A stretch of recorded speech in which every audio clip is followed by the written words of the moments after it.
Сайн байцгаана уу? 50-аас 50 мэдчилж байна.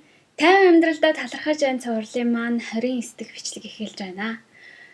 Юуны өмнө гэгэн харин гэгэн Валентины баярын мэндийг хүргэе.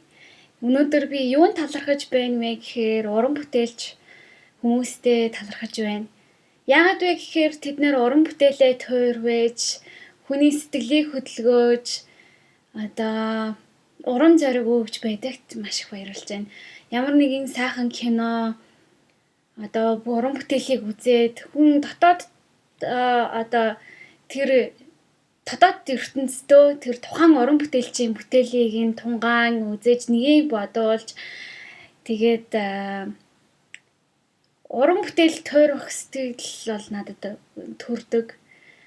Тэгээд уран бүтээлч хүний тэр бүтээл нь бусад хүнд ингээд урам зориг өгч нэгийг бодуулж ингээд тэрнийг өөр нэг ертөнцийг ингээд дамжуулах тийм гүүр болдогт би маш их баярлж байна. Олон хүмүүсийн уран бүтээлүүдийг би үзэх дуртай. Ялангуяа өөдрөг үзэл ямар нэгэн саад бэрхшээлийг даван туулж байгаа, яаж тууштай явдаг ч юм уу тий. Тэр бүгдийг үзэхэд би ч бас энийг хийж чаднаа гэсэн урам зориг надад төрдөг.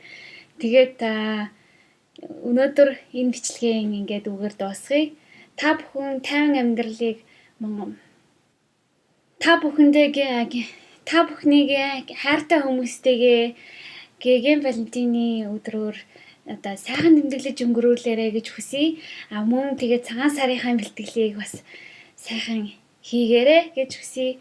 50 амьдралыг Монголдо дараа уулзтлаа баяртай.